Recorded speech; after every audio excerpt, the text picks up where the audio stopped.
Llano completely changed the laptop cooling pad game last year with the introduction of their now famous V12 laptop cooler that focused on the highest possible airflow pressure, and today they just introduced a brand new cooler and it's quite impressive. This is the V10, and although the number might be lower, it's actually better for a lot of laptops. Let me go ahead and explain. See, just like the V12, this cooler takes a very similar design approach that was first introduced by IETS with their GT500 V2. And we'll be comparing against that cooler as well as over 20 different coolers against this one to see which one's the absolute best towards the end of this video. See, basically, they all use a very similar approach.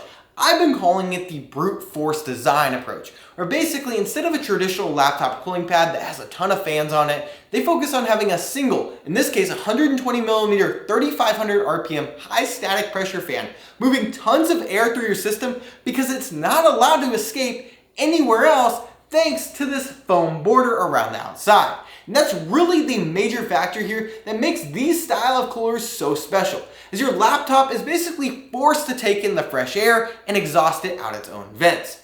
The key differences here between the V10 and V12 is the fact that the V10 is definitely a much smaller cooler. In regards to the overall footprint, it's definitely a lot smaller, and it's designed for smaller laptops too, which is actually pretty cool. See, this is designed for 13 to 17.3 inch laptops compared to the larger cooler that can do up to 19 inch laptops, but it can only go down to about 15 inch laptops. Anything smaller than that doesn't really work out.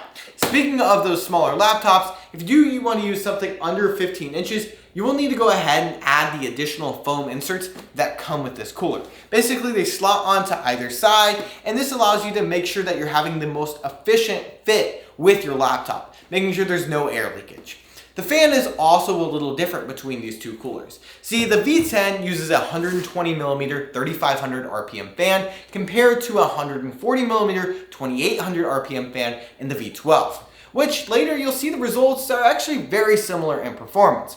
Both of these fans also have filtration systems on the back, so there's basically a dust filter back there that's going to help prevent that high-powered intake fan from bringing in a ton of dust into your system. The V10 also made a substantial update to the delivery method of the airflow from this high-powered fan, as it's a little more directional now, as it now aims the air towards the bottom of your laptop a little bit better, at least compared to the V12 that would just push the air out the sides of the cooler and just allow it to exist here before it actually gets into your system. This is the same thing that goes on with the GT600 V2, so just keep that in mind, and I believe that's what allowed for some really good results from this V10 model. Outside of that, both of these coolers both include RGB lighting. In the case of this model, it's along the sides as well as the back, and it looks pretty nice with multiple modes and colors. They also have USB hubs built into the back here on this model. It's on the side for the V12, and then they are both powered by dedicated wall outlets. In the case of the V10 I have here today, it actually draws a max of 18 watts compared to 36 watts for the V12. So definitely keep that in mind, because you're not going to be able to power either of these over USB if that's something you were going to consider if you're going to take it on the go.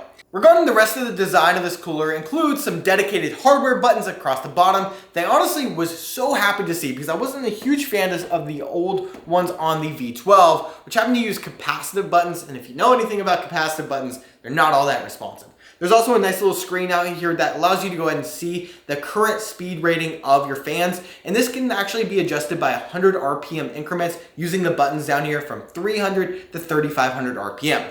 One thing I do have to knock this cooler for design-wise happens to be these non-slip catches that are on the front of the actual cooler.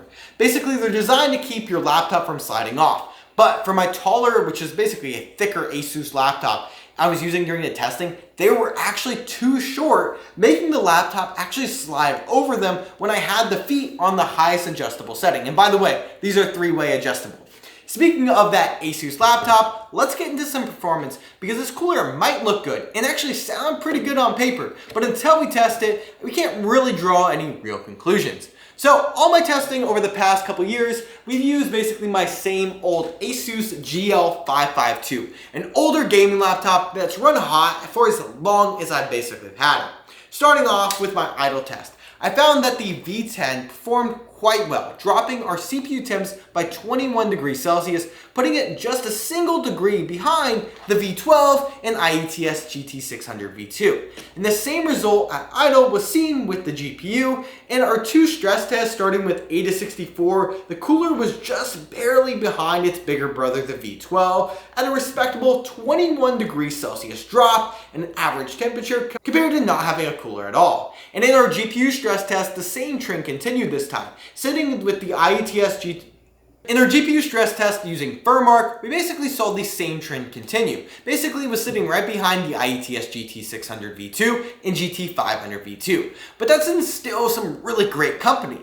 Now let's look how well this actually translates over to like real world performance, which we did using testing using PC Mark 10 as well as Performance Test 11. Both of those are doing great jobs at basically doing a diverse set of different tasks on your system to see how well it actually runs. And this cooler actually did an amazing job, maximizing the boost clocks, allowing my top PC Mark 10 score to ever be run on this laptop here, despite its age. And it was right on the top of the pack for Performance Test 11 as well. So then why did I say this cooler was actually better than the V12? Well, it's because not all laptops are the same. And since my FlyDigi review, I now have added a second laptop for testing that has plenty of bottom ventilation because not every laptop has a wide opening on the bottom. This one here is the one we're going to be using. And this one is the Lenovo Legion Pro 5 16IRX8. And compared to the top-end market coolers, I found a nearly 3-degree improvement over the V12 using the V10 with this laptop, and a 19-degree improvement compared to the stock setup.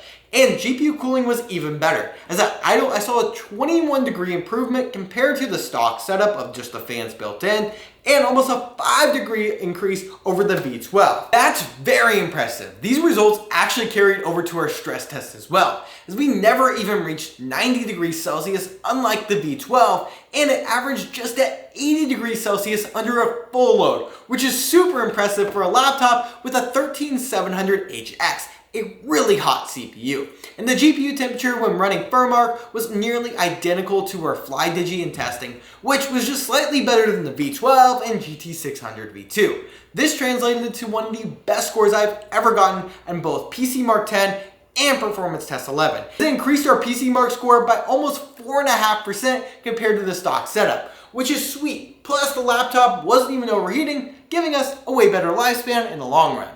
These results were really impressive, but the single biggest limitation of the V12 had to do with noise levels, and that's the only reason I wouldn't recommend it to everybody. And typically, a faster and smaller fan is going to be louder, but that's not the case with this V10, as it seems like Llano is actually using a much higher quality fan in this design, as it actually was able to, despite being able to spin faster, it only peaked at 70 decibels, which is actually a lot better, and to me, actually sounded a lot better than the V12, at least for the noise profile that was coming out. But if you guys don't want to take my word for it, go ahead and take a quick listen.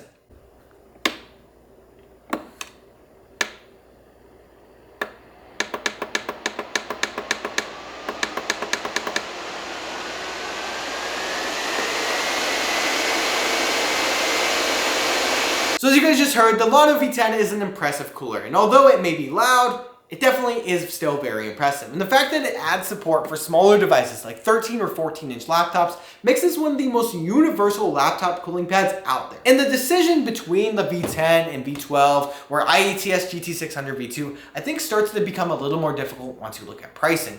Because the V10 right now is on sale for just under $100, making it a better deal than the V12, which is at $105.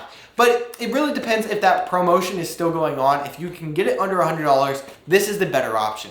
But if you guys want my pick when it comes to one of these top-end coolers, I think you're not going to go wrong with any of them. But if you really want mine, smaller laptops, take a look at the V10. Large laptops, V12, IETS GT600 V2. And like always, if you want a good budget cooler, that's something that's going to be fairly adequate, look at something like the Kaibin or Alliance 2-fan coolers. Those are always some of my favorite budget options out there. And I'll have both of those as well as all of these coolers linked down below in the description for you guys to go ahead and check out. And if you guys haven't already, make sure you go ahead and like this video, subscribe for more content like this, and check out this video here where we built a custom cooler using Noctua fans. It was a lot of fun. You guys will like it.